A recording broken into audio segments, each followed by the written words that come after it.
ଆଜିର ଗଳ୍ପର ନାମ ଭସ୍ମାସୁର। ବହୁଦିନ ପୂର୍ବେ ଯେତେବେଳେ ଦେବତା, ରାକ୍ଷସ ଏବଂ ଋଷିମାନେ ପୃଥିବୀରେ ବିଚରଣ କରୁଥିଲେ, ସେତେବେଳେ ଭସ୍ମାସୁର ନାମରେ ଜଣେ ଶକ୍ତିଶାଳୀ ରାକ୍ଷସ ମଧ୍ୟ ସେଠାରେ ରହୁଥିଲା। ସେ ଅଧିକ ଶକ୍ତିଶାଳୀ ଏବଂ ଧୂର୍ତ୍ତ ଥିଲା, କିନ୍ତୁ ତାର ସାଧାରଣ ରାକ୍ଷସ ଜୀବନ ଶୈଳୀରେ ବିରକ୍ତ ହୋଇଯାଇ ସେ କିଛି ଅଲଗା ଶକ୍ତିଶାଳୀ ନାଟକୀୟ କାର୍ଯ୍ୟ କରିବ ବୋଲି ମନେ ମନେ ସ୍ଥିର କଲା ଏବଂ ଏକ ଅସାଧାରଣ ଯୋଜନା ପ୍ରସ୍ତୁତ କଲା। ଦିନେ ସେ ବସି ଭାବିଲା, ମୁଁ ଋଷିମାନଙ୍କୁ କଠୋର ତପସ୍ୟା କରିବା ଏବଂ ଦେବତାମାନଙ୍କ ଠାରୁ ଯଥୋଚିତ ମହାନ ବର ସବୁ ପାଇବା ଦେଖିଛି। ମୋ ପରି ଜଣେ ରାକ୍ଷସ ମଧ୍ୟ ଏପରି ଚେଷ୍ଟା କରିବା ଉଚିତ ନୁହେଁ କି? ଏହା ବହୁତ ଲାଭଦାୟକ ଏବଂ ମନୋରଞ୍ଜନକାରୀ ମଧ୍ୟ ହୋଇପାରେ। ହେଲେ କାହାକୁ ମୁଁ ତପସ୍ୟା କରିବି? ତାପରେ ପୁଣି ଚିନ୍ତା କରି କହିଲା, ଶିବ ହେଉଛନ୍ତି ଭୋଳା, ତାଙ୍କୁ ହିଁ ତପସ୍ୟା କଲେ ଶୀଘ୍ର ମୋତେ ବରଦାନ ପ୍ରାପ୍ତି ହେବ। ତେଣୁ ସେ ଆଉ କାଳ ବିଳମ୍ବ ନ କରି ଗଭୀର ଧ୍ୟାନରେ ବସି ପଡ଼ିଲା କଠୋର ତପସ୍ୟା କରି ଶିବଙ୍କୁ ଖୁସି କରିବା ପାଇଁ, ଯିଏକି ତାଙ୍କ ସରଳତା ଏବଂ ଦୟା ପାଇଁ ପ୍ରସିଦ୍ଧ ଦେବତା। ମାସ ମାସ ବର୍ଷ ବର୍ଷ ଧରି ଖରା ବରଷା ଶୀତ କାକରକୁ ଖାତିର ନ କରି ସେ ତାର କଠୋର ତପସ୍ୟାରେ ନିଜକୁ ନିୟୋଜିତ ରଖିଲା। ଶିବ ଠାକୁର ତାର ଏହି ପ୍ରୟାସରେ ଖୁସି ହୋଇ ତାକୁ ବର ଦେବା ପାଇଁ ତା ସମ୍ମୁଖରେ ଉପସ୍ଥିତ ହେଲେ। ସେ ଦୟାଳୁ ଭାବରେ କହିଲେ, ବତ୍ସ, ମୁଁ ତୁମର ତପସ୍ୟାରେ ବହୁତ ପ୍ରସନ୍ନ। ତୁମର ଇଚ୍ଛା ମତେ ଯେକୌଣସି ବର ମାଗ, ମୁଁ ତାକୁ ନିଶ୍ଚୟ ପ୍ରଦାନ କରିବି। ଏହା ଶୁଣି ଭସ୍ମାସୁର ଭାରି ଖୁସି ହୋଇଗଲା। ହେଲେ ରାକ୍ଷସ ପ୍ରକୃତି କୁଆଡ଼େ ଯିବ? ତାର ମନ ସଦା ସର୍ବଦା ରାକ୍ଷସୀ ସ୍ୱଭାବ ସହିତ ଶକ୍ତି ଓ ବିନାଶକାରୀ ଚିନ୍ତାଧାରାରେ ହିଁ ପରିପୂର୍ଣ୍ଣ ରହୁଥିଲା।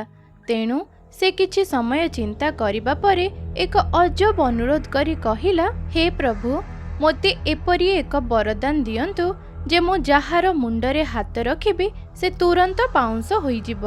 ଭଗବାନ ଶିବ ଏପରି ଏକ ବିନାଶକାରୀ ଇଚ୍ଛା ଶୁଣି ଚକିତ ହୋଇଗଲେ। ହେଲେ ବା କରିବେ କ'ଣ? ତପସ୍ୟା ଦ୍ୱାରା ଅର୍ଜିତ ବରକୁ ପ୍ରଦାନ କରିବା ପାଇଁ ସେ ତ ସତ୍ୟ ଓ ଧର୍ମର ନିୟମରେ ବନ୍ଧା ନା। ତେଣୁ ବାଧ୍ୟ ହୋଇ ଏକ ଦୀର୍ଘ ନିଶ୍ୱାସର ସହିତ ତାକୁ ଆଶୀର୍ବାଦ କରି କହିଲେ, ଏହା ହିଁ ହେଉ। ଭସ୍ମାସୁର ବର ପାଇବା ମାତ୍ରକେ ଅହଙ୍କାରରେ ଫୁଲି ଉଠିଲା। ସେ ପାଇଥିବା ବରଟି ପ୍ରକୃତରେ କାମ କରୁଛି ନା ନାହିଁ ପରୀକ୍ଷା କରିବା ପାଇଁ ସେ ଏପରି ଜଣେ ବ୍ୟକ୍ତିଙ୍କୁ ଖୋଜିଲା ଯାହା ଉପରେ ସେ ତାକୁ ପ୍ରୟୋଗ କରିପାରିବ। ତାପରେ ମନରେ ଭାବିଲା, ଆରେ ମୁଁ ବୋକାଙ୍କ ପରି ୟାକୁ ତାକୁ କ'ଣ ଖୋଜୁଛି? ଶିବଙ୍କ ଅପେକ୍ଷା ଆଉ କିଏ ଏହା ପାଇଁ ଯୋଗ୍ୟ ହେବ? ତେଣୁ ଏକ ଦୁଷ୍ଟ ଭୟାନକ ହସ ସହିତ ଭସ୍ମାସୁର ସେହି ଦେବତା ଆଡ଼କୁ ମୁହଁ ବୁଲାଇଲା ଯିଏ ତାକୁ ବରଦାନ ଦେଇଥିଲେ। ସେ ଚତୁର ଭାବରେ କହିଲା, ପ୍ରଭୁ, ମୁଁ ଆପଣ ଦେଇଥିବା ଶକ୍ତିକୁ ପରୀକ୍ଷା କରିବାକୁ ଚାହୁଁଛି। ତେଣୁ ଆପଣଙ୍କ ଠାରୁ ଆଉ କିଏ ଯୋଗ୍ୟ ହେବ ଏହା ପାଇଁ?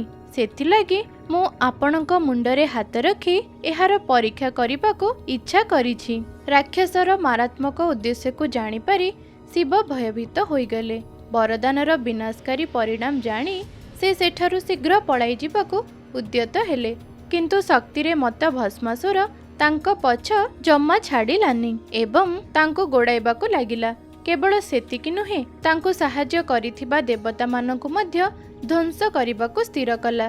ରାକ୍ଷସକୁ ନିରନ୍ତର ପିଛା କରୁଥିବା ଦେଖି ଭଗବାନ ଶିବ ବ୍ରହ୍ମାଣ୍ଡର ରକ୍ଷକ ଭଗବାନ ବିଷ୍ଣୁଙ୍କୁ ସାହାଯ୍ୟ ପାଇଁ ପ୍ରାର୍ଥନା କଲେ।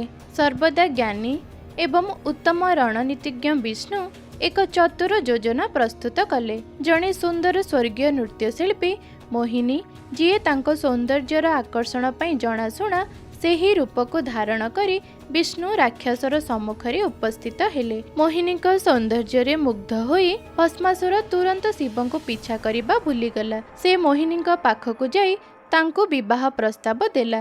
ମୋହିନୀ ଭସ୍ମାସୁରକୁ ଏକ ନୃତ୍ୟ ପ୍ରତିଯୋଗିତା ପାଇଁ ଆହ୍ୱାନ କରି କହିଲେ, ଯଦି ତୁମେ ମୋର ଆହ୍ୱାନକୁ ସ୍ୱୀକାର କରି ମୋ ପରିକା ନୃତ୍ୟ ପ୍ରଦର୍ଶନ କରିପାରିବ, ତେବେ ମୁଁ ନିଶ୍ଚିନ୍ତ ଭାବେ ତୁମକୁ ବିବାହ କରିବି। ତାଙ୍କୁ ପ୍ରଭାବିତ କରିବାକୁ ଆଗ୍ରହୀ ଭସ୍ମାସୁର ତାଙ୍କର ସବୁ କଥାରେ ରାଜି ହୋଇଗଲା। ନୃତ୍ୟ ଆରମ୍ଭ ହେଲା। ନୃତ୍ୟ ଆରମ୍ଭ ହେବା ମାତ୍ରେ ମୋହିନୀ ମୋଡ଼ି ହୋଇ ସୁନ୍ଦର ଭାବେ ବାୟୁରେ ଗତି କଲା ପରି ବିଭିନ୍ନ ଅଙ୍ଗ ଭଙ୍ଗୀରେ ନୃତ୍ୟ ପ୍ରଦର୍ଶନ କଲେ। ଭସ୍ମାସୁର ତାଙ୍କର ପ୍ରତ୍ୟେକଟି ପଦକ୍ଷେପକୁ ଉତ୍ସାହର ସହିତ ଅନୁକରଣ କରୁଥାଏ, ଏହି ଉଦ୍ଦେଶ୍ୟରେ ଯେ ସେ ମୋହିନୀଙ୍କୁ ଖୁସି କରି କିପରି ବିବାହ କରିପାରିବ। ଶେଷରେ ଏକ ଚତୁର ଷଡ଼ଯନ୍ତ୍ର ସହିତ ମୋହିନୀ ନିଜ ହାତକୁ ନିଜ ମୁଣ୍ଡରେ ରଖିଲେ। ବିନା କିଛି ଚିନ୍ତା ବିଚାରରେ ଭସ୍ମାସୁର ମଧ୍ୟ ସେହିପରି କଲା। ସେତେବେଳକୁ ସେ ତାର ବରଦାନ ବିଷୟରେ ସମ୍ପୂର୍ଣ୍ଣ ଭୁଲି ଯାଇଥିଲା, ତେଣୁ ମୁଣ୍ଡରେ ହାତ ରଖିବା ମାତ୍ରକେ ସେ ପାଉଁଶ ହୋଇଗଲା। ସେ ତାକୁ ମିଳିଥିବା ଶକ୍ତିର ଦିବ୍ୟତାକୁ ବୁଝିପାରି ନଥିବାରୁ ସେହି ମହାନ ଆଶୀର୍ବାଦ ପରିଶେଷରେ ଅଭିଶାପରେ ପରିଣତ ହୋଇଗଲା। ଆଚ୍ଛା, ଆମେମାନେ ଏହି ଗଳ୍ପରୁ କ'ଣ ଶିକ୍ଷା ଲାଭ କଲେ? ଆମେମାନେ ଏହା ଶିକ୍ଷା କଲେ ଯେ କିପରି ଏକ ଅନିୟନ୍ତ୍ରିତ ଶକ୍ତି, ଅହଙ୍କାର ଏବଂ ଅଜ୍ଞତା ଜଣଙ୍କର ପତନ କରିପାରେ। ଜ୍ଞାନ ନିଶ୍ଚିନ୍ତ ଭାବେ ଶକ୍ତିକୁ ମାର୍ଗଦର୍ଶନ କରିବା ଉଚିତ, ନହେଲେ ଶକ୍ତି ଆତ୍ମବିନାଶକାରୀ ହୋଇଯାଏ।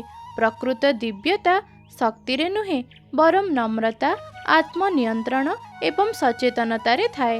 ଆମ ସମସ୍ତଙ୍କ ଭିତରେ ଦିବ୍ୟ ଏବଂ ବିନାଶକାରୀ ପ୍ରବୃତ୍ତି ଦୁଇଟି ଯାକ ଅଛି, ଯେପରି ଶିବ ଏବଂ ଭସ୍ମାସୁର। ଏହା ସମ୍ପୂର୍ଣ୍ଣ ରୂପେ ଆମ ଉପରେ ନିର୍ଭର କରେ ଯେ ଆମେ କେଉଁ ପ୍ରବୃତ୍ତିଟିକୁ ବାଛିଥାଉ। ସେଥିପାଇଁ ବା କଥାରେ ଅଛି, ମନ ତୋହର ନିଜ ଗୁରୁ, ଉଦ୍ଧବ କେତେ ତୁ ପଚାରୁ। ତେବେ ଆଜି ପାଇଁ ଏତିକି।